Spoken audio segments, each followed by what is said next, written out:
আলহামদুলিল্লাহ নাহমাদুহু ওয়া নাস্তাঈনুহু ওয়া নাস্তাগফিরুহু ওয়া নু'মিনু বিহি ওয়া নাতাওয়াক্কালু আলাইহি ওয়া নাউযু বিল্লাহি মিন শুরুরি আনফুসিনা ওয়া মিন সাইয়্যাতি আ'মালিনা মান ইয়াহদিহিল্লাহু ফালা মুদিল্লা লাহু ওয়া মান ইউদ্লিলহু ফালা হাদিয়া লাহু ওয়া নাশহাদু আন লা ইলাহা ইল্লাল্লাহু ওয়াহদাহু লা শারীকা লাহু ওয়া নাশহাদু আন্না সাইয়্যিদানা ওয়া মাওলানা মুহাম্মাদান আবদুহু ওয়া রাসূলুহু আম্মা বা'দ ফাআউযু বিল্লাহি মিনাশ শাইতানির রাজীম বিসমিল্লাহির রহমানির রহিম يا أيها الذين آمنوا اتقوا الله وقولوا قولا سديدا يصلح لكم أعمالكم ويغفر لكم ذنوبكم ومن يطع الله ورسوله فقد فاز فوزا عظيما وقال تعالى يا أيها الذين آمنوا ادخلوا في السلم كافة ولا تتبعوا خطوات الشيطان إنه لكم عدو مبين أخرج الإمام أحمد في مسنده وابن حبان في صحيحه بإسناد جيد عن أبي أمامة الباهلي رضي الله تعالى عنه قال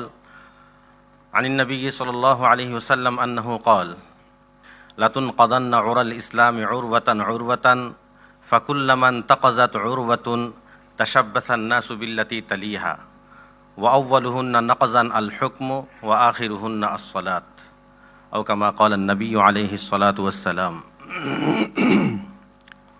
জাতীয় ওলামা মাশায়েখ আইম্মা পরিষদ কর্তৃক আয়োজিত আজকের কনফারেন্সের মুহতারম সভাপতি, উপস্থিত ওলামা ইকরাম, অনেক আলোচনা আপনারা শুনেছেন। আমাকে যে বিষয় দেওয়া হয়েছে, সেকুলারিজম ওয়াহদাতে উম্মার ক্ষেত্রে,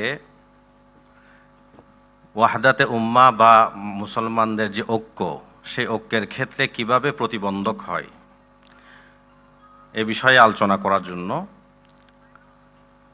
তো এই বিষয়টি বোঝার জন্য আগে আমাদের কাছে তিনটি বিষয় পরিষ্কার হতে হবে, অথবা এভাবে বুঝতে পারেন আমার আলোচনার তিনটি পার্ট হবে, তিনটি ভাগ হবে। প্রথম, সেকুলারিজমের সংজ্ঞা কী; দ্বিতীয়, সেকুলারিজমের হুকুম কী; তৃতীয়, ধর্মনিরপেক্ষতা শব্দের ব্যাখ্যা কী এবং বাংলাদেশ সংবিধানে এর ব্যাখ্যা হিসেবে কি এসেছে। এই তিন পয়েন্টেই আমার আলোচনা। প্রথমত সেকুলারিজমের সংজ্ঞা, দ্বিতীয়ত সেকুলারিজমের হুকুম, তৃতীয়ত হচ্ছে ধর্মনিরপেক্ষতা শব্দের ব্যাখ্যা ও বাংলাদেশ সংবিধানে এ সম্পর্কে কি রয়েছে।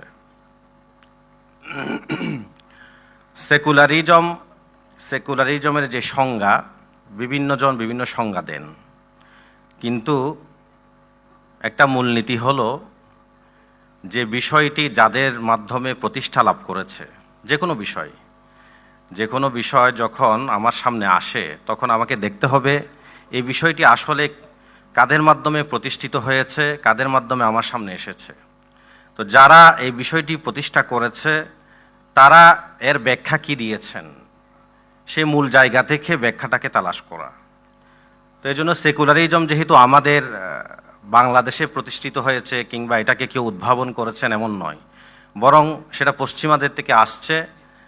তো পশ্চিমারা এই সেকুলারিজমের কি সংজ্ঞা দিয়েছেন, পশ্চিমারা এই সেকুলারিজম সম্পর্কে কি বলেছেন, এবং পশ্চিমাদের কথাগুলোকেই আমাদের সামনে কারা তুলে ধরেছেন, এই বিষয়টা আমি আগে ওই পশ্চিমাদের এবং পশ্চিমাদের যারা অনুসারী আছে তাদের থেকেই সেকুলারিজমের আমি সংজ্ঞাটা তুলে ধরতে চাই।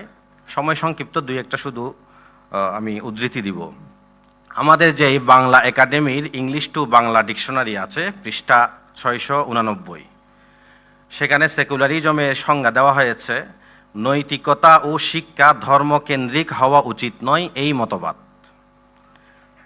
সেকুলারিজম বলা হয় নৈতিকতা ও শিক্ষা ধর্মকেন্দ্রিক হওয়া উচিত নয়, এই মতবাদকে সেকুলারিজম বলে। এরপর একটু এগিয়ে লেখা হয়েছে সেকুলার স্টেট বলা হয় গির্জার সঙ্গে বৈপরীত্যক্রমে রাষ্ট্র। এই যে শেষাংশ, যেটা সেকুলার স্টেট বলা হয় গির্জার সঙ্গে বৈপরীত্যক্রমে রাষ্ট্র, এটার ব্যাখ্যা করা দরকার, তবে সময় কম। কারণ গির্জার সঙ্গে বৈপরীত্যক্রমে রাষ্ট্র এই শব্দটি নিছক একটি শব্দ না বা একটি বাক্য না, এর পিছনে আছে দীর্ঘ ইতিহাস, সেকুলারিজম প্রতিষ্ঠার ইতিহাস, সেকুলারিজম কেন এসেছে, সেকুলারিজমকে কেন সেই পশ্চিমারা আনতে বাধ্য হয়েছে, এই পুরাটাই হলো এই 2-3টি শব্দের পেছনে লুকিয়ে আছে। তো এটা হয়তো সামনে সম্ভব হলে, সুযোগ হলে করব। এখন আমি সামনে চলে যাচ্ছি। উইকিপিডিয়াতে আসছে, ধর্মনিরপেক্ষবাদ বলতে সাধারণত রাষ্ট্র আর ধর্মকে পৃথক রূপে প্রকাশ করাকে বোঝায়। এক্ষেত্রে রাষ্ট্রকে ধর্ম বা ধর্মীয় রীতিনীতির বাইরে থেকে পরিচালনা করাকে বোঝানো হয়।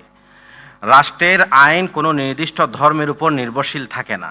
ধর্মনিরপেক্ষ রাষ্ট্রে রাজনৈতিক সিদ্ধান্তগুলো তথ্য এবং প্রমাণের উপর নির্ভর করবে, কোনো ধর্মীয় বিশ্বাসের উপর নয়। যার সার কথা হচ্ছে এটাই, রাষ্ট্রের সাথে এবং রাষ্ট্রের সাথে সংশ্লিষ্ট যত সামাজিক আইন কানুন, শিক্ষা দীক্ষা, নৈতিকতা, নানান বিষয়গুলো যেগুলো আছে, এগুলোর সাথে ধর্মের কোনো সম্পর্ক থাকবে না। ধর্মীয় বিশ্বাসের উপর ভিত্তি করে এগুলো কোনো কিছু পরিচালিত হবে না।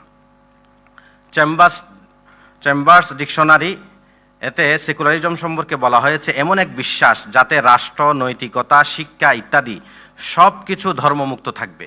এভাবে আমি বললে Cambridge dictionary, encyclopedia of Britannica সবাই একই কাছাকাছি কথা বলেছে যে রাষ্ট্র, শিক্ষা, সমাজ, অন্যান্য যত পাবলিক ইস্যু আছে, সামাজিক বিষয় আছে, সব কিছুর ক্ষেত্রে ধর্মের কোনো ভূমিকা থাকবে না। তাহলে আমাদের সামনে সেকুলারিজমের যে সংজ্ঞা আসছে সেটা হলো রাষ্ট্র, সমাজ, আইন কানুন, শিক্ষা, নৈতিকতা, সংস্কৃতি, এই সমস্ত বিষয় যেগুলো আছে এগুলোর ক্ষেত্রে ধর্মের কোনো সম্পৃক্ততা নেই। এটাই হলো সেকুলারিজমের আসল সংজ্ঞা। যারা সেকুলারিজম প্রতিষ্ঠা করেছেন তাদের মাধ্যমে আমরা পেয়েছি। এটা হলো আলোচনার প্রথম পার্ট। দ্বিতীয় পার্ট হচ্ছে সেকুলারিজমের হুকুম কি, ওলামা ইকরামের বক্তব্যের আলোকে আমি কয়েকটা বক্তব্য তুলে ধরব। সেকুলারিজমের হুকুম, এর আগে আমি মৌলিক একটা কথা বলি। সেকুলারিজমের হুকুম এটা আকীদার সাথে সংশ্লিষ্ট বিষয়।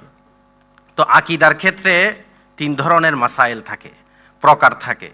এক প্রকার হলো আপনার কুফর আর ঈমানের সাথে সংশ্লিষ্ট মাসালা। দ্বিতীয় প্রকার হলো সুন্নাত আর বিদআতের সাথে সংশ্লিষ্ট মাসালা। তৃতীয় হলো ফুরুঈ আকায়েদের ক্ষেত্রে মাসালা। প্রথম প্রকার ঈমান আর কুফর, অর্থাৎ কেউ যদি কোনো এই বিষয়গুলোকে মানে তাহলে সে ঈমানদার হবে, আর না মানলে সে কাফের হয়ে যাবে। আর দ্বিতীয় বিষয়, তারা ঈমানদার হবে ঠিকই, ঈমানদার হওয়ার পর আহলুস সুন্নাহ ওয়াল জামাআর অন্তর্ভুক্ত হবে অথবা হবে না। আহলুস সুন্নাহ ওয়াল জামাআর অন্তর্ভুক্ত হলে তো হলোই, আর না হলে সে আহলুল বিদআ ওয়াল ফুরকার অন্তর্ভুক্ত হবে। এটা হলো দ্বিতীয় প্রকার মাসালা। তৃতীয় প্রকার মাসালা আছে কিছু ফুরুঈ আকায়েদ, যেগুলো প্রথম প্রকারেও যায় না, দ্বিতীয় প্রকারেও যায় না, বরং এগুলোর ক্ষেত্রে কাউকে কুফর বা ঈমান এই ধরনের দিকে নিসবত করা যাবে না, সম্বোধন করা যাবে না, এবং কাউকে আহলুস সুন্নাহর অন্তর্ভুক্ত করা না করাও এগুলোর সাথে সংশ্লিষ্ট না। এগুলোকে ইখতিলাফ হিসাবে ছেড়ে দিতে হবে। যেমন ধরেন সামাঈ মাউতা, মৃত ব্যক্তি কবরে শুনতে পায় কিনা, এই ধরনের কিছু ছোট ছোট মাসালা আছে, আকীদার মাসালা। এগুলো কোনো আপনার ঈমান কুফরের মাসালাও না, আবার আহলুস সুন্নাহ ওয়াল জামাআর অন্তর্ভুক্ত হওয়া না হওয়ার মাসালাও না। আমার যে আলোচ্য বিষয় সেকুলারিজমের, এটার সম্পর্ক হচ্ছে প্রথম প্রকার তথা ঈমান কুফরের মাসালা। ঈমান কুফরের মাসালা এটা এমন যে কেউ যদি সেকুলারিজমের বিষয়টা ধারণ করে, কেউ যদি সেকুলারিজমের বিষয়টা লালন করে, তাহলে সে ঈমানের গণ্ডিতে থাকতে পারবে না, সে কুফরের গণ্ডিতে চলে যাবে। এ সম্পর্কে আমি বর্তমান শাইখুল ইসলাম মুফতি তাকি উসমানী হাফিজাহুল্লাহ ওনার তাকমিলাতু ফাতহিল মুলহিম 9 নম্বর খণ্ড 224 নম্বর পৃষ্ঠা, সেখানে তিনি লম্বা আলোচনা করেছেন। তো আমি সংক্ষেপে উল্লেখ করতেছি। তিনি বলেন যে কদিস তাহারা আনিন নাসারা আন্নাহুম ইউফাররিকুন বাইনা দ্বীন ওয়াস সিয়াসা বিকাউলিহিম আল মারুফ দা মা লিল্লাহ লিল্লাহ ওয়া মা লিকাইসার লিকাইসার। খ্রিস্টান যারা আছে সেই খ্রিস্টানদের এই বিষয়টা খুবই প্রসিদ্ধ তাদের মাঝে, দ্বীন এবং রাজনীতি, রাষ্ট্র এটা সম্পূর্ণ ভিন্ন বিষয়। ওই যে আমি শুরুতে একটা কথা বলেছি বা বাংলা ডিকশনারি থেকে যেটা আমি তুলে ধরেছিলাম, সেটা হলো সেকুলার স্টেট বলা হয় যে গির্জার সাথে বৈপরীত্যক্রমে যে রাষ্ট্র, এটার সাথে হলো এই মুফতি তাকি উসমানী হাফিজাহুল্লাহর এই কথাটার সাথে সম্পৃক্ত। তারা মনে করেন যে রাষ্ট্র রাজনীতি এটা ভিন্ন বিষয়, আর দ্বীন ধর্ম সেটা ভিন্ন বিষয়। এভাবে তারা পার্থক্য করে ফেলেছে। তাদের একটা প্রসিদ্ধ মাকুলা আছে, দা মা লিকাইসার লিকাইসার ওয়া মা লিল্লাহ লিল্লাহ। কাইসার মানে রাষ্ট্র, রাজ্য, এর জন্য যা প্রাপ্য তা তাকে দাও, আর মা লিল্লাহ, লিল্লাহ মানে হলো আল্লাহ, ঈশ্বর বা গির্জা, এগুলোর জন্য যা প্রাপ্য সেগুলো তাদেরকে দাও। অর্থাৎ তারা দিনকে ভাগ করে রাষ্ট্র রাজনীতির জন্য আলাদা, এবং আপনার নামাজ ইত্যাদি বা মসজিদ, খানকা কিংবা গির্জা, পেগোডা এগুলোর জন্য আলাদা করে তারা ভাগ করে ফেলেছে। এরপর তিনি বলেন ফাকাআন্নাদ দ্বীন লা আলাকাতা লাহু বিস-সিয়াসা ওয়াস-সিয়াসা লা রাবতা লাহা বিদ-দ্বীন ওয়া ইন্না হাযিহি আন-নাযরিয়া আল-বাতিলা ক্বাদ তাদাররাজাত ইলা আবশা'i সুওয়ারিহা ফিল উসুর আল-আখিরা বিসমিল আলমানিয়া আও সেকুলারিজম আল্লাতী আখরাজাত আদ-দ্বীন মিন সাইরি শুয়ুনিল হায়াত হাত্তা কাযাত আলাইহি বাতাতান। সংক্ষিপ্ত অনুবাদ হচ্ছে, তারা এটা বোঝাতে চাচ্ছে দ্বীনের সাথে, রাজনীতির সাথে, রাষ্ট্রের সাথে কোনো সম্পর্ক নেই। বলে তাদের এই যে মতবাদ, এই মতাদর্শ, তারা শেষে এটাকে আলমানিয়া, আরবিতে সেকুলারিজমের আরবি হিসাবে বলা হয় আলমানিয়া, আর ইংলিশে বলে যে সেকুলারিজম। এই সেকুলারিজমকে তারা এমনভাবে প্রকাশ করেছে দ্বীনের অন্যান্য জায়গা থেকে, হায়াতের, মানুষের জীবনের বিভিন্ন নানা প্রাসঙ্গিক জায়গা থেকে দ্বীনকে, ধর্মকে তারা বের করে দিয়েছে। এরপর তিনি বলেন ওয়া ইন্না হাযিহিল হাকীকা ওয়া ইন্না হাযিহিন নাযরিয়া ফিল হাকীকা নাওউম মিন আনওয়াইল ইশরাকি বিল্লাহ। বলে এটা যদি আমরা বাস্তবে খেয়াল করি তাহলে দেখব যে এটা বাস্তবে একটা হলো শিরকি বিষয়, আল্লাহর সাথে শরীক স্থাপন করা। কেন? মিন হাইসু ইন্নাহা লা তা'তারিফ লিদ-দীনি বিসালতাতিন ফিল হায়াতিল মাদিয়া, কারণ তারা এই পার্থিব জীবনে দ্বীনের কোনো প্রভাব আছে, ভূমিকা আছে, দ্বীনের সাথে কোনো সম্পর্ক আছে, এই জিনিসটা তারা স্বীকার করে না। তারা, এরপর তিনি বলেন যে তারা দ্বীনকে কিছু রসম, ইবাদত, মানে ধরেন আমরা যদি সহজ ভাষায় বলি, আমাদের যে নামাজ, রোজা, হজ, যাকাত এবং বিবাহ শাদীর কিছু দাফন কাফন ইত্যাদি, এই ধরনের কিছু জায়গাতে সীমাবদ্ধ করে ফেলে এইভাবে। এরপর তিনি বলেন ফাকাআন্নাল ইলাহ লাইসা ইলাহান ইল্লা ফিল ইবাদাত ওয়ার রুসুম ওয়া আম্মাল উমুরুদ দুনিয়াবিয়্যা ফালাহা ইলাহুন আখার ওয়াল ইয়াযু বিল্লাহ। বলে ভাষ্যটা এমন হয়ে যাচ্ছে যে আল্লাহকে নাউজুবিল্লাহ দুই ভাগে ভাগ করে ফেলা হচ্ছে। আল্লাহ হলেন ইবাদতের ক্ষেত্রে, এবং আমরা যে নামাজ রোজার কথা বললাম এগুলোর ক্ষেত্রে আমাদের ইলাহ হলো আল্লাহ, আর দুনিয়ার বিষয়ে নাউজুবিল্লাহ ইলাহ হলো ভিন্ন, অর্থাৎ রাষ্ট্র এবং সংসদ সদস্য, এছাড়া যারা রাজ্য পরিচালনা করবে, যারা রাষ্ট্রের সাথে জড়িত হবে, এরা হলো এই দুনিয়াবি বিষয়ে তারা লাদিনিয়া শব্দ বললে ধর্মহীনতা, এটাই হলো ধর্মনিরপেক্ষতা কিংবা আলমানিয়া, এগুলোর ধর্মহীনতা, এই শব্দ দিয়েই এই শব্দর অনুবাদটা আদায় হবে। দ্বিতীয় হলো ধর্ম পালনের স্বাধীনতা, অর্থাৎ ধর্মনিরপেক্ষতা শব্দের আরেকটা ব্যাখ্যা করা হয় ধর্ম পালনের স্বাধীনতা।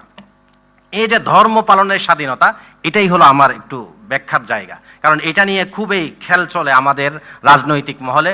সুশীলরা এই ধর্ম পালনের স্বাধীনতা শব্দ দিয়েই মূলত সেকুলারিজম এবং ধর্মনিরপেক্ষতা শব্দের ব্যাখ্যা করা হয়। আচ্ছা, এটা যদিও আমরা দেখি যে ধর্ম পালনের স্বাধীনতা এটা ইসলাম বহির্ভূত কিছু না, কারণ আল্লাহ তাআলা বলেছেন লাকুম দীনুকুম ওয়ালিয়া দীন, তোমার ধর্ম তুমি পালন করতে পারবে, আমার ধর্ম আমি পালন করতে পারবো। ফামান শাআ ফালিউমিন ওয়া মান শাআ ফালিয়াকফুর, এই যে ফামান শাআ ফালিউমিন ওয়া মান শাআ ফালিয়াকফুর, এইভাবে যে আমাদেরকে ধর্ম পালনের স্বাধীনতার কথা বলা হয়েছে, এটাও তো আমাদেরকেই সংবিধানে কিংবা রাজনৈতিক যারা ব্যক্তি আছে তারাই তো ধর্মনিরপেক্ষ কথা বলে ধর্ম পালনের স্বাধীনতার কথা বলছে। আসলে বাস্তবে তা না। কারণ হচ্ছে আপনি বাংলাদেশ সংবিধানের ২য় ভাগ রাষ্ট্র পরিচালনার মূলনীতির ১২ নং ধারায় যা বলা হয়েছে সেটা আপনি একটু পড়ে শোনাই। সেখানে লেখা আছে ধর্মনিরপেক্ষতা ও ধর্মীয় স্বাধীনতা। এরপর লিখেছে ধর্মনিরপেক্ষতা নীতি বাস্তবায়নের জন্য ক সর্বপ্রকার সাম্প্রদায়িকতা, খ রাষ্ট্র কর্তৃক কোনো ধর্মকে রাজনৈতিক মর্যাদা দান বিলোপ করা হইবে। এই যে রাষ্ট্র কর্তৃক কোনো ধর্মকে রাজনৈতিক মর্যাদা বিলোপ দান করা হইবে, এই কথাটা এটা সম্পূর্ণ কুফরি কথা। কারণ এটার যে ব্যাখ্যা আসে সেটা হলো ইসলামকে রাজনৈতিক মর্যাদা দেওয়া যাবে না, কোরআন সুন্নাহর আইনকে রাষ্ট্রীয়ভাবে গ্রহণ করা যাবে না, রাষ্ট্রীয়ভাবে ধর্ম চলবে না, এখানে ধর্মের কোনো প্রভাব থাকবে না, ধর্মীয় বিধান থাকবে না। এই যে ধর্মনিরপেক্ষতা শব্দের যে ব্যাখ্যা সংবিধানে আছে, সে সংবিধানের ব্যাখ্যা অনুযায়ী আসলেই ধর্ম পালনের স্বাধীনতা, এটা যদিও দেখতে বা বলতে সুন্দর লাগে কিন্তু বাস্তবে এর ব্যাখ্যা হলো কুফরি ব্যাখ্যা। এজন্য এটাকে আমাদের গ্রহণ করার কোনো সুযোগ নেই। যারা এটা বলে ধর্মনিরপেক্ষতা বলে আমাদেরকে খুব আকৃষ্ট করতে চায়, এটা আসলেই সহজ বিষয় না, এটাকে খুব কঠিনভাবে আমাদের ধরতে হবে। সর্বশেষ আমি বলবো, যারা বলে ধর্ম পালনের স্বাধীনতা বলে মূলত আমাদেরকে ধর্ম পালনের স্বাধীনতা দিচ্ছে, এটাও একটা প্রতারণা, ধোঁকাবাজি। কারণ আমার যে ধর্ম, সেই ধর্ম শুধু নামাজ রোজা হজ জাকাত এগুলোর কথা বলে না। আমার ধর্ম আমাকে যেভাবে নামাজ রোজা হজ জাকাতের কথা বলেছে, সেভাবে আমাকে ইসলামী অর্থনীতির কথা বলা হয়েছে, এইভাবে আমাকে খেলাফতের রাজনীতির কথা বলা হয়েছে, এভাবে আমাকে ইসলামী সংস্কৃতির কথা বলা হয়েছে, এভাবে আমাকে ইসলামী আইন যে আছে ইসলামের আইনের কথা বলা হয়েছে। অথচ আমাদেরকে দেখানো হচ্ছে, দেখেন, ইসলামী অর্থনীতির জায়গায় পুঁজিবাদী অর্থনীতি ঢুকিয়ে দেওয়া হয়েছে। আমাদের খেলাফতের রাজনীতির জায়গায় গণতান্ত্রিক রাজনীতি, সেকুলারিজমের রাজনীতি ঢুকিয়ে দেওয়া হয়েছে। শরিয়া আইনের বদলে ব্রিটিশ আইন কিংবা পশ্চিমা আইন অথবা জাতিসংঘের সিটু সনদ এগুলো ধরিয়ে দিয়ে আমাদেরকে ইসলাম বহির্ভূত বিষয়কে পালন করার জন্য বাধ্য করা হয়। ইসলামী সংস্কৃতির বদলে হিন্দুয়ানি সংস্কৃতি, আবার কখনো কখনো পশ্চিমা সংস্কৃতি, এইভাবে আমাদেরকে বাধ্য করা হয়। যদিও আমরা মনে করছি যে আসলে আমাদেরকে ধর্ম পালনের স্বাধীনতা দেওয়া হয়েছে, আসলে আমাদেরকে এই সমস্ত ক্ষেত্রে ধর্ম পালনের স্বাধীনতা দেওয়া হয় নাই। এজন্য ডক্টর কবি ইকবাল খুব সুন্দর করে বলেছেন, মোল্লা কো জুহাই হিন্দ মে সেজদে কি ইজাজত, নাদান সমঝতা হে কে ইসলাম হে আজাদ। আমাদেরকে যে শুধু নামাজ রোজার অনুমতি দেওয়া হয়েছে, তা আমরা মনে করছি ইসলাম স্বাধীন, আমরা মনে করছি ধর্ম পালনের স্বাধীনতা পেয়ে গিয়েছি, আমরা মনে করছি ধর্ম ইসলাম রাষ্ট্রীয়ভাবে প্রতিষ্ঠিত হয়ে গিয়েছে, এগুলো আমরা মনে করতে পারি, কিন্তু বাস্তবে তা নয়। এজন্য সেকুলারিজমের যেই কথাটা, এই কথাটা আসলেই এই উম্মার জন্য, মুসলিম উম্মার জন্য বড় সমস্যাজনক কথা। আমি শেষ করতেছি এই কথাই যে ওয়াহদাতে উম্মার ক্ষেত্রে এই সেকুলারিজম আমাদেরকে ভাগ করে দিয়েছে। কারণ সেকুলারিজম এসে ইসলামকে দুই ভাগে ভাগ করে দিয়েছে। ইসলাম তুমি মসজিদ, মাদ্রাসা, খানকা এগুলোর জন্য ঠিক আছে, কিন্তু ইসলাম রাষ্ট্র, রাজনীতি, অর্থনীতি, সংস্কৃতি, আইন, আদালত, বিচার এগুলোর ক্ষেত্রে ইসলাম নাই। তো এখানে যে ইসলামকে ভাগ করে দিয়েছে, এইভাবে এইটার মাধ্যমে আমাদের মুসলমানদেরকেও ভাগ করে দিয়েছে। একদল সেকুলারের রাজনীতি করছে, আর একদল সেকুলারের রাজনীতি করছে না, এইভাবে মুসলমানদেরকে ভাগ করে দিয়েছে। এখন যারা সেকুলারের রাজনীতি করে তাদের সাথে আমাদের ঐক্য হতে পারে কিনা, এটা আমাদের মুরব্বীরা বলবেন। আমি শেষে এই কথাটাই বলবো যে সবসময় আকিদার যে উসুল আছে, নিয়ম আছে, সেই অনুযায়ী প্রথমে আমাদেরকে দেখতে হবে ঈমান কুফরের বিষয়টা, এরপরে দেখতে হবে আমাদের হলো আহলুস সুন্নাহ ওয়াল জামাআর এবং আহলুল বিদআর বিষয়টা। এজন্য এটা যেহেতু ঈমান কুফরের বিষয়, এজন্য আমরা এটাকে প্রাধান্য দিব যে যারা কুফরি, এই সেকুলারিজমের বিশ্বাসী কিংবা এই ধরনের বিষয়গুলো তাদের মাঝে, অনেকের মাঝে পাওয়া যায়, তাদের সাথে কখনো ঐক্য হতে পারে না।